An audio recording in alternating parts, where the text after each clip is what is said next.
Professor Claxon adjusted his ceremonial teaching tentacles for the 14th time in 5 minutes, a nervous habit that his students had learned to recognize as a sure sign their instructor was about to make a monumentally poor decision. Today's poor decision happened to be the first ever educational field trip to the legendary Deathworld, known as Earth. Now class. Claxon began, his voice carrying that particular tremor reserved for professors who had just realized they might be leading their students to their doom. I want to remind everyone that this is a strictly observational mission. We are here to study the most dangerous planet in the known galaxy from a safe distance. Zephyr, a crystalline being whose entire personality could be summed up as insufferably confident, raised one of his sharp appendages. Professor, with all due respect, I've read 17 research papers on Earth's environmental hazards. I think we're all adequately prepared for whatever this backwater planet can throw at us.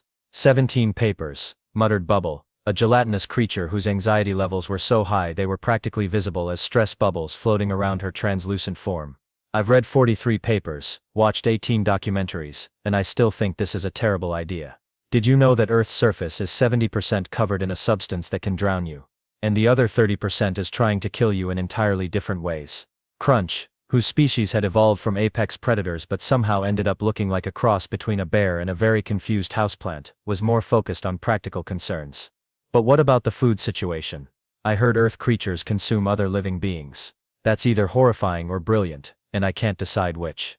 Professor Claxon's tentacles twitched again. The truth was, nobody really knew what to expect from Earth. Sure, there were the scientific reports about the planet's hostile environment and aggressive native species, but most of those had been written by researchers who had observed the planet from the safety of orbital stations. The few beings who had actually set foot on Earth and returned to tell about it had mostly just muttered things like the gravity and dear gods the gravity before requesting immediate transfers to nice safe gas giants. Remember, Claxon continued, consulting his notes with the desperate hope that preparation might somehow prevent disaster, Earth is classified as a Class 12 death world. Its inhabitants, known as humans, have evolved in an environment so hostile that they've developed what our xenobiologists term unreasonable survival capabilities. We're talking about creatures who voluntarily expose themselves to their planet's deadly solar radiation for something they call fun. And don't forget, Bubble added helpfully, their planet's surface shifts and moves without warning, they have weather that can literally tear buildings apart, and their local wildlife includes creatures that hunt in coordinated packs. Zephyr scoffed, a sound like wind chimes having an argument. Please, how dangerous could one little planet be? I mean, if these humans are so tough, why haven't they conquered the galaxy yet? Professor Claxon and Bubble exchanged a look that suggested they both knew the answer to that question, and it wasn't particularly comforting. As their transport ship began its descent toward Earth's surface, the students pressed against the viewports, expecting to see volcanic wastelands, toxic storms, and perhaps the bones of previous expeditions scattered across a landscape of pure nightmare fuel. What they saw instead was going to surprise them considerably. The landing site was, by all accounts, aggressively normal. A pleasant suburban park on what appeared to be a Tuesday afternoon, complete with neatly trimmed grass, children playing on colorful equipment, and the kind of peaceful atmosphere that made Professor Claxon immediately suspicious. This has to be some kind of trap, Bubble whispered, her stress bubbles multiplying rapidly. It's too quiet, too nice. Zephyr consulted his scanner with the confidence of someone who had never been wrong about anything in his life. Atmospheric composition is within acceptable parameters. Gravity is only about 3 times what we're used to, and I'm not detecting any immediate lethal threats. Honestly, I'm beginning to think Earth's reputation has been greatly exaggerated. That's when Jake appeared. Jake was what humans generously called medium height, which to the aliens looked like a towering monument to evolutionary excess. He had the kind of easy smile that suggested he had never encountered a problem that couldn't be solved with either duct tape or optimism. And he was wearing something called a polo shirt that somehow made him look both professional and like he was ready to barbecue something at a moment's notice. Hey there, space folks, Jake said with the casual friendliness of someone greeting neighbors over a fence. I'm Jake, your official Earth tour guide, hope you don't mind, but I had to park the welcome wagon. Traffic was murder today. Professor Claxon's translator struggled with the phrase traffic was murder, briefly considering whether humans engaged in vehicular homicide as a form of transportation dispute resolution. Greetings human Jake, Claxon managed, his tentacles performing what he hoped was a diplomatic gesture. We are here for educational purposes only, we mean no harm to your deadly planet. Jake laughed, a sound that made all the aliens instinctively step backward. Deadly? Nah, Earth's pretty chill, I mean sure, we've got our little quirks, but you learn to work around them. Like take the weather today, Perfect 75 degrees, light breeze, UV index is only at moderate to slightly cancer-causing levels. Cancer-causing, Bubble squeaked. Oh yeah, our sun's trying to kill us pretty much constantly, Jake said with the same tone most beings reserve for discussing minor traffic inconveniences. That's why we invented sunscreen. Amazing stuff. Lets us stay outside for hours before the cellular damage becomes, immediately noticeable. Zephyr's confidence was beginning to develop some very small, very concerning cracks. Your star is actively harmful to your species. Well yeah, but it's also what makes the plants grow, so it evens out. Plus a little bit of sun exposure helps us produce vitamin D, which we need to keep our bones from turning into jelly. It's all about balance, really. Crunch had been unusually quiet, but now he spoke up with the kind of fascination usually reserved for watching a natural disaster from a safe distance. Your bones can turn into jelly.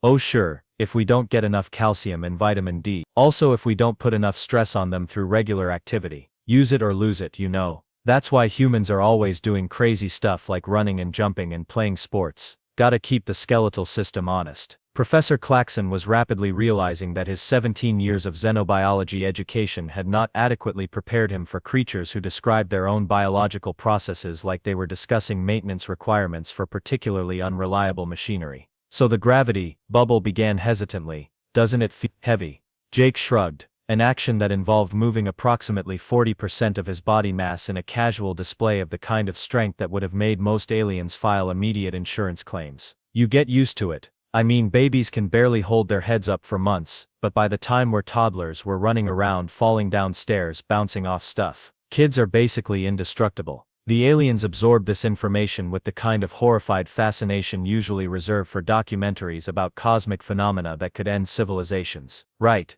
Jake continued cheerfully. Who's ready for the grand tour? I figured we'd start with something simple. Maybe hit up the grocery store, show you how we handle basic resource acquisition. And with that innocent suggestion, Jake began leading them toward what would become known in Galactic University records as the grocery store incident. The automatic doors of Megamart slid open with a cheerful whoosh, revealing what Jake called a typical human food acquisition facility, and what the aliens would later describe in their reports as a monument to systematic biological warfare. Okay, so this is where we come to stock up on essentials, Jake explained, grabbing what he called a shopping cart with the casual ease of someone who had never considered that maneuvering a wheeled metal cage might require the upper body strength of a construction robot. Pretty much everything you need to survive is right here under one roof. Zephyr consulted his scanner again, but the readings were so confusing he briefly wondered if the device had suffered some kind of malfunction. Jake, I'm detecting thousands of different organic compounds in here. Are you certain this facility is safe? Safe? Oh sure, mostly. I mean, we've got health inspectors who make sure everything meets minimum standards. Haven't had a serious outbreak in this place for what, 6 months now? Outbreak. Bubble's stress bubbles were now forming small weather systems around her gelatinous form. Nothing major, Jake assured them, steering his cart toward the produce section. Just a little E. coli situation. Barely made the local news. Professor Claxon was beginning to understand why Earth had been classified as a death world, and it had nothing to do with volcanic activity. The produce section hit them first, a colorful display of what Jake cheerfully described as fresh fruits and vegetables. To the aliens, it looked like a botanical horror show. See, humans are omnivores, Jake explained, selecting what appeared to be a small green bomb and placing it in his cart. We eat pretty much everything. Plants, animals, fungi, you name it. This here's a Brussels sprout. Kids hate 'em but they're packed with nutrients. Crunch stared at the Brussels sprout with the fascination of a scholar discovering a new form of mathematics. You consume living plant matter. Well, technically it's dead by the time we eat it. We usually cook it first, though some stuff we eat raw. Salads, fruit, sushi. Jake paused, considering. Actually, sushi's kind of a bad example, since that's raw fish. Raw fish? Bubble had progressed from stress bubbles to what appeared to be a full anxiety-induced weather front. Oh yeah, humans love raw fish. And raw beef, raw oysters, raw vegetables. We're pretty adaptable when it comes to food prep, or lack thereof. They moved deeper into the store, past towering displays of canned goods that Jake described as food that's been processed and sealed to last for years, which to the aliens sounded like some kind of suspended animation technology for organic matter. Then they reached the meat section. Crunch stopped walking. His massive form went completely still as he processed what he was seeing. Rows upon rows of what had once been living creatures, now packaged in neat plastic containers with cheerful labels indicating prices per pound. So this is where we keep the animal proteins,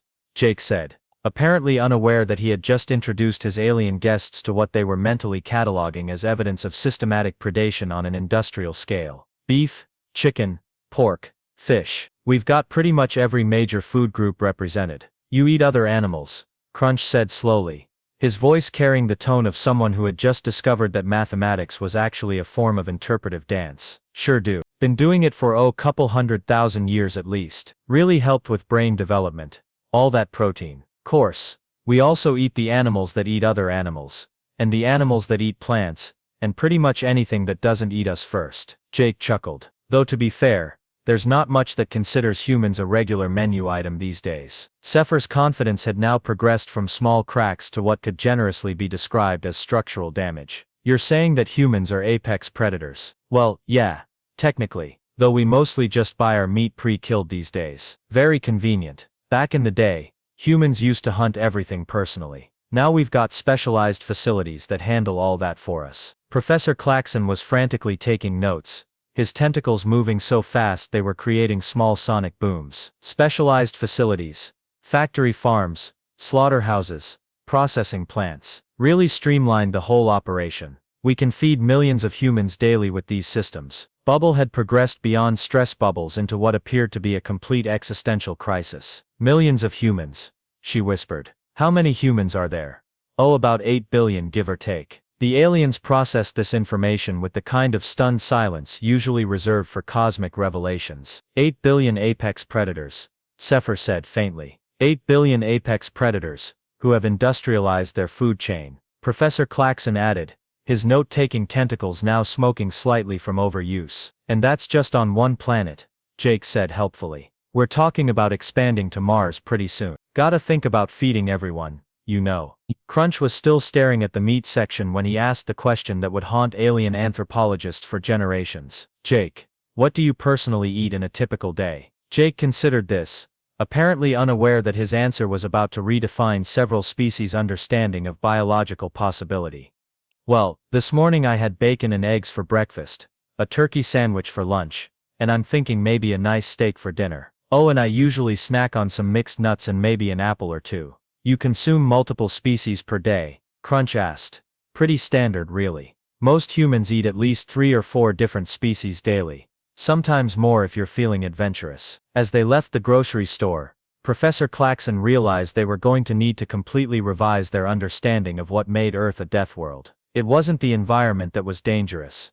It was the locals. So next up, Jake announced with the enthusiasm of someone who had never questioned the inherent sanity of human recreational activities. I figured we'd check out Riverside Elementary. Great place to see how human young develop their survival skills. Professor Klaxon's tentacles performed what could charitably be described as a panic dance. Survival skills? Are we talking about some kind of military training facility? Military? Nah, it's just a playground. You know, swings, slides, monkey bars. Standard kid stuff.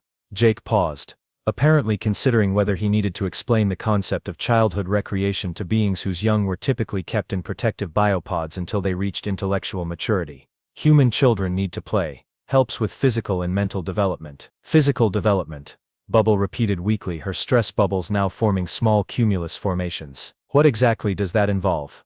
Oh, you'll see. The playground at Riverside Elementary was by human standards a perfectly normal collection of brightly colored equipment designed to provide children with wholesome entertainment. By alien standards it looked like a training ground for tiny gladiators. Okay, so that's the swing set, Jake began, pointing to a series of chains suspended from a metal framework. Kids sit on those seats and use their body weight to propel themselves back and forth, sometimes going 20-30 feet in the air. Zephyr stared at the swings with the expression of someone trying to solve a particularly cruel math problem. They willingly launch themselves into the air using nothing but momentum and gravity. Sure, higher you go, more fun it is. Some kids try to go so high they make a complete circle around the top bar, though that's usually when parents start getting nervous. A complete circle, Professor Klaxon whispered, his note-taking tentacles moving so frantically they were beginning to smoke. They attempt aerial rotations for entertainment. And over there's the slide, Jake continued, blissfully unaware that he was describing what the aliens were beginning to catalog as systematic training in controlled falling.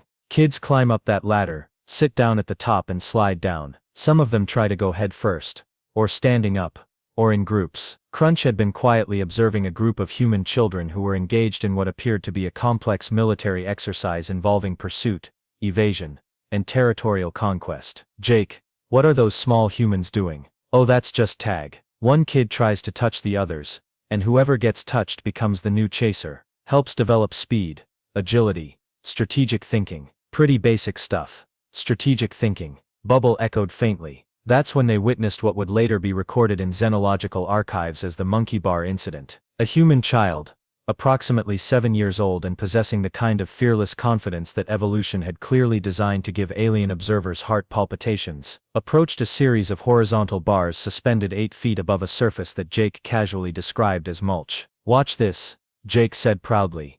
"This is where kids really develop their upper body strength." The child grabbed the first bar and proceeded to swing from bar to bar using nothing but arm strength and what appeared to be a complete disregard for the concept of gravity-related injury. Halfway across, the child's grip slipped. All 4 aliens simultaneously prepared to witness their first human fatality. The child fell 8 feet, landed in the mulch with a solid thump that would have hospitalized most alien species, bounced twice, and immediately got up laughing. "Nice try, Sophie," Jake called out. "You almost made it all the way across that time." Sophie, apparently undaunted by what should have been a trip to the emergency medical facility, ran back to try again. "She fell," Zephyr said, his voice carrying the tone of someone reporting a natural disaster. "Yep, kids fall all the time. Part of learning. They bounce pretty well at that age." "They bounce," Professor Claxon repeated, his academic mind struggling to process the implications of juvenile human durability. "Oh sure. Human children are basically designed to take a beating.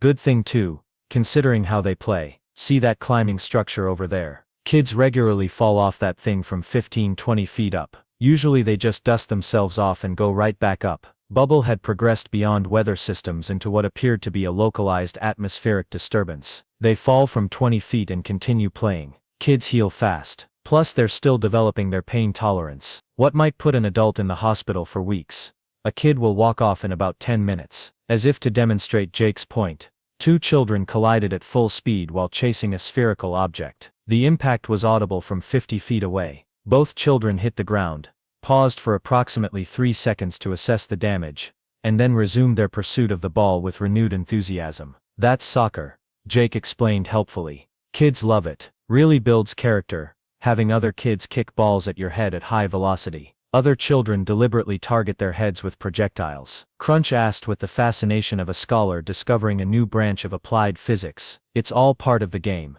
Headers are a legitimate strategy, though we're starting to understand that repeated head impacts might cause long-term cognitive issues." "Might cause," Zephyr said weakly. "Well, it's a relatively recent discovery. Humans have been playing contact sports for thousands of years. We just sort of assumed the brain damage was normal." Professor Claxon had stopped taking notes entirely. His tentacles hung limp with the shock of someone whose worldview had been systematically dismantled by a 30-minute playground observation. "Jake," he said slowly, "are you telling us that human children voluntarily engage in activities that cause brain damage?" "Not just voluntarily, enthusiastically. We have entire leagues dedicated to it. Professional sports are huge here. People pay good money to watch other humans give each other concussions." A new sound caught their attention. A group of children had discovered that the slide could be used in reverse, and were attempting to climb up the slippery surface instead of using the ladder. Most were failing spectacularly, sliding back down and colliding with other children in a chaotic pile of laughing, resilient humanity. "And the adults allow this?" Bubble asked through her atmospheric disturbance. "Encourage it mostly. Building resilience, we call it. Can't protect kids from everything, so we might as well teach them how to handle getting hurt." As they left the playground, Professor Claxon realized that human children weren't just surviving their upbringing. They were being systematically trained by it. Every fall, every collision, every seemingly dangerous activity was building something that the rest of the galaxy had never seen before. A species that considered injury to be educational. "You know what?" Jake said as they walked away from the playground, absently rubbing his left forearm. "Since we're talking about human resilience, I should probably mention I broke this arm 3 weeks ago. Want to see how we handle medical stuff? The hospital's just down the street." The collective silence from the aliens was so profound that Jake actually turned around to make sure they were still following him. "You broke your arm?" Professor Claxon finally managed, his tentacles twitching with what appeared to be post-traumatic stress from the playground experience. Yeah, mountain biking accident. Nothing too dramatic. Went over the handlebars. Landed wrong. Heard the snap. Actually kind of interesting from a physics perspective. Bubbles' atmospheric disturbance had progressed to the point where small lightning bolts were occasionally visible. You heard it break? Oh sure. Bones make a pretty distinctive sound when they fracture. Had a buddy who broke his leg so bad you could hear it from across the trail. But anyway, they've got me pretty much fixed up now. Modern medicine, you know. Riverside General Hospital looked like exactly what it was. A practical, slightly outdated medical facility where humans brought other humans to be repaired. To the aliens it resembled a maintenance depot for particularly fragile machinery. So this is where we come when things go wrong with our bodies, Jake explained, leading them through automatic doors that opened onto a scene of casual medical chaos. Emergency rooms always busy. Humans are pretty good at finding new ways to damage themselves. The waiting area contained what Jake described as a typical Tuesday afternoon crowd. To the aliens it looked like the aftermath of a small war. A teenager sat with his hand wrapped in a bloody towel, apparently having discovered that kitchen knives were sharper than expected. An elderly woman had her ankle elevated, victim of what humans called a simple trip down the stairs. A middle-aged man was holding an ice pack to his head, having learned that garage doors were more solid than anticipated. See, that's what I love about human medicine, Jake said conversationally. We've gotten really good at fixing ourselves up after we do stupid things. Stupid things? Zephyr asked, his voice carrying the tone of someone who suspected they were about to learn something deeply disturbing. Oh yeah, like that kid probably thought he could cut something while holding it in his hand instead of on a cutting board. The lady probably tried to carry too much stuff down the stairs at once. And garage door guy almost certainly tried to duck under it while it was closing. Jake chuckled. Humans are constantly overestimating our abilities and underestimating physics. Dr. Martinez, Jake's orthopedic surgeon, appeared with the cheerful efficiency of someone who spent their days rebuilding human skeletons. She was a small woman whose hands looked like they could perform microsurgery, or change a tire with equal competence. Jake, how's the arm feeling? Any numbness in your fingers? Nope. Everything's working great. Dr. Martinez, these are some visitors from off-world. I was telling them about human medical practices. Dr. Martinez looked at the aliens with the expression of someone who had seen enough bizarre injuries that extraterrestrial visitors barely registered as unusual. Well, Jake here was pretty straightforward. Clean break of both the radius and ulna. We had to insert a titanium plate and 6 screws to hold everything together. Titanium plate, Crunch repeated slowly, his voice carrying the same tone astronomers used when discovering new planets. Standard procedure, Dr. Martinez explained. Human bones are pretty resilient, but sometimes they need a little mechanical assistance. We basically turned Jake's arm into a cyborg. You installed metal hardware into his skeleton, Professor Claxon asked, his note-taking tentacles trembling. Sure, happens all the time. Hip replacements, knee replacements, spinal fusion, dental implants. We're constantly upgrading human hardware. Dr. Martinez pulled up Jake's X-rays on a nearby screen, revealing what looked like a blueprint for a particularly ambitious engineering project. See these screws? They're actually stronger than the original bone. Jake's arm is now technically better than it was before he broke it. Bubble had progressed beyond atmospheric disturbance into what appeared to be a localized reality distortion. You improved his structural integrity through controlled destruction and mechanical augmentation. That's one way to put it, Dr. Martinez said approvingly. Though usually we prefer the term healing. Dr. Martinez, Jake said, tell them about pain management. Oh, that's interesting too. Humans have a pretty high pain tolerance compared to most species, but we've also developed some sophisticated methods for dealing with discomfort. She gestured toward the waiting room. Everyone out there is experiencing what we'd classify as moderate to severe pain, but they're all just sitting there reading magazines. They're in severe pain and they're reading. Zephyr asked. Pain is relative. Dr. Martinez explained. Humans experience pain constantly. Headaches, muscle aches, joint pain, digestive discomfort. Most of us have some kind of chronic pain by the time we reach adulthood. We just learn to function through it. A nurse walked by pushing a wheelchair containing a patient who was awake, alert, and casually chatting on his phone despite having what appeared to be several major surgical incisions. Tommy there just had his appendix removed, Dr. Martinez noted. Laparoscopic surgery. We made 3 small holes in his abdomen, removed a potentially explosive organ, and he'll be back at work in a week. Potentially explosive organ, Crunch asked with the fascination of someone discovering that humans were even more poorly designed than previously imagined. The appendix can rupture without warning, and kill you through septic shock, Jake explained helpfully. So when it starts acting up, we just cut it out. Not like we need it anyway. You have organs you don't need. Bubbles' reality distortion was now affecting the local lighting. Oh sure, appendix, wisdom teeth, tonsils, gallbladder if it starts causing problems. Human bodies come with a lot of optional equipment. Evolution wasn't exactly working with a clean design spec. Dr. Martinez nodded.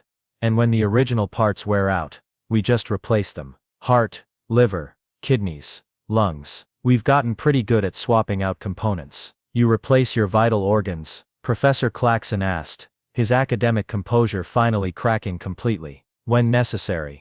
Though the really impressive stuff is when we repair things that should be fatal. We can restart hearts that have stopped, reattach severed limbs, repair traumatic brain injuries. Last month I worked on a guy who fell off a roof and broke 17 bones. He walked out of here 6 weeks later. A commotion near the emergency entrance caught their attention. Paramedics were wheeling in someone who had apparently discovered that chainsaws required more respect than anticipated. The patient was conscious, making jokes, and seemed more annoyed than traumatized by the experience. Chainsaw accident, Dr. Martinez observed clinically. Probably a finger or two. We'll sew him back up, maybe do some nerve reattachment, and he'll be fine. Humans are remarkably good at surviving their own poor judgment. As they prepared to leave the hospital, Jake turned to address what he assumed were his guests' concerns about human medical practices. I know it probably seems pretty intense from the outside, he said, but you get used to it. I mean, everyone breaks something eventually. Most people have at least one good scar by the time they're adults. It's just part of being human.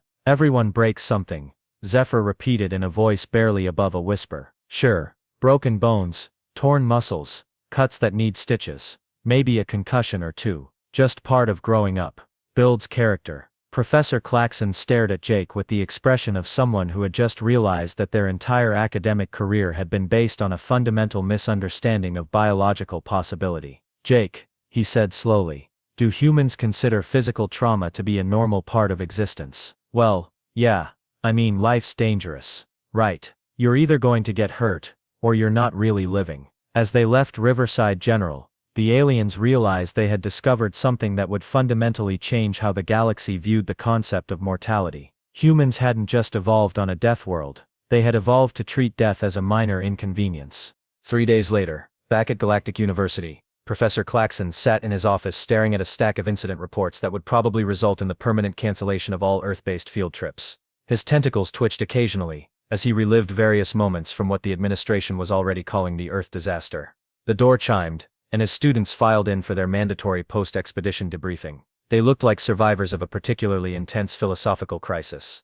Bubble entered first, her gelatinous form still occasionally sparking with residual stress electricity. She had spent the last 3 days in the university's counseling center, trying to process the concept of a species that voluntarily exposed itself to constant mortal peril for something called character development.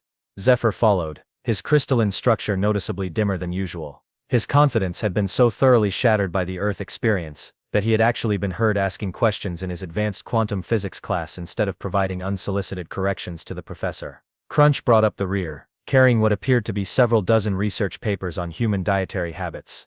He had become obsessed with the logistics of feeding 8 billion apex predators, and had been spending his nights calculating the industrial requirements for such an operation. All right, class, Professor Claxon began, his voice carrying the weary tone of someone who had been forced to fundamentally reconsider everything he thought he knew about biology. Let's discuss our findings regarding Earth's classification as a Class 12 death world. Professor, Bubble said, her voice still carrying traces of atmospheric disturbance. I've been thinking about the classification system. I think we might have gotten it backwards. Backwards how? Well, we classify planets based on how dangerous they are to visitors, right? But Earth isn't dangerous because of volcanic activity or toxic atmospheres or predatory wildlife. Go on. Earth is dangerous because of what it does to the things that live there. It creates, she paused, searching for the right academic terminology, absolute monsters. Zephyr nodded slowly, his dimmed crystalline structure flickering with what might have been remembered trauma. I've been researching human history since we got back. Professor, did you know they used to fight wars with swords and arrows? For fun? For fun? Well, they called it honor and glory, but they seemed to genuinely enjoy the process of trying to kill each other in creative ways. And when they got bored with swords, they invented guns. And when guns got boring, they invented bombs. And when bombs got boring, they figured out how to split atoms. Professor Claxon's tentacles performed what could only be described as an academic horror dance. They weaponized nuclear physics. Twice, Zephyr continued with the enthusiasm of someone sharing a particularly disturbing discovery. They used it twice, decided it was too effective, and then spent the next 80 years building bigger versions, just to make sure everyone knew they could do it again if they wanted to. Crunch looked up from his dietary calculations. Professor, I've been running the numbers on human food consumption. Do you want to know something really disturbing? I'm not sure I do, but go ahead. They're not actually eating other species because they have to. They've developed synthetic alternatives for pretty much every nutritional requirement. They could survive perfectly well on artificially produced nutrients. Then why don't they? Because they like the taste of other living things. The silence that followed was the kind usually reserved for moments of cosmic revelation. So let me make sure I understand this correctly, Professor Claxon said slowly. Humans have industrialized predation not out of necessity, but out of preference. It gets worse, Crunch continued. They've also developed what they call competitive eating. They turn consumption into a sport. There are humans who train specifically to consume larger quantities of food than other humans, for prizes and recognition. They compete over who can eat the most. Jake mentioned something called a hot dog eating contest. Apparently, the record holder consumed 76 processed meat cylinders in 10 minutes. Bubble stress electricity began forming small storm clouds. 76 in 10 minutes. That's not eating, that's mechanical processing. Which brings me to my preliminary conclusion, Professor Claxon announced, consulting his notes with the careful precision of someone trying to maintain academic objectivity while describing cosmic horror. Earth is not classified as a death world, because it's difficult to survive on. Earth is classified as a death world, because surviving on it turns you into something that the rest of the galaxy should probably be afraid of. That's what I was thinking too, Zephyr said. Humans aren't dangerous because they're aggressive. They're dangerous because they're casual about things that would kill most other species. Like their tour guide, Bubble added. Jake was perfectly nice, friendly, helpful. He just happened to be a cyborg predator who considered multiple bone fractures to be character building. Speaking of Jake, Professor Claxon said, I received a follow-up communication from him yesterday. Apparently, he wanted to make sure we got home safely, and he included some additional information about human society that he thought might interest us. What kind of additional information? Professor Claxon consulted his notes with the expression of someone reading his own academic obituary. Well, he mentioned that he works as what humans call a kindergarten teacher. What's a kindergarten teacher? Someone who supervises human children, aged 5 and 6. The implications of this hit the class like a collective physical blow. You mean, Zephyr said slowly, the friendly, helpful human who casually described industrial predation and surgical body modification, spends his days taking care of the most vulnerable members of his species, Professor Claxon confirmed. The human we met was considered gentle enough to trust with children. Bubble asked, her atmospheric disturbance reforming into what appeared to be a small hurricane. According to his biography, Jake volunteers at a local animal shelter in his spare time, coaches youth soccer, and has won several community service awards for his work with disadvantaged children. Crunch looked up from his calculations with the expression of someone who had just solved a particularly disturbing equation. Professor, if Jake represents the gentle, nurturing side of human society, yes, Crunch, what do the scary humans look like? The question hung in the air like a challenge to the fundamental assumptions of galactic civilization. Professor Claxon closed his notes and looked at his students with the weary satisfaction of an educator who had successfully traumatized an entire generation of xenobiologists. Class, I'm recommending that Earth's classification be upgraded from Class 12 Deathworld to Class 15, Deathworld, with friendly inhabitants. And I'm adding a special notation to the file.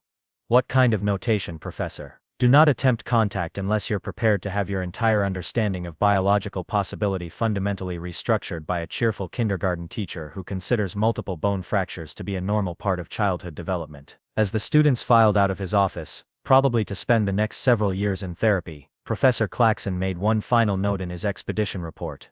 Recommendation: Earth should remain off-limits to casual tourism, not because the planet is dangerous, but because the locals are so friendly that they'll accidentally terrify you into an existential crisis while trying to show you a good time. He paused, tentacles hovering over his keyboard, then added a final line. Additional note: Human Jake has invited our class back next semester to observe something called a high school football game. Request denied. Some things are too horrible even for science. And with that, Professor Claxon filed the report that would ensure Earth remained a mystery for at least another few generations of galactic explorers, all of whom would probably sleep better not knowing that somewhere in the cosmos, 8 billion apex predator kindergarten teachers were cheerfully going about their daily lives, completely unaware that they represented the stuff of alien nightmares. After all, some discoveries were too terrifying to share with the galaxy at large, even if they came with a friendly smile and an offer to show you around the neighborhood.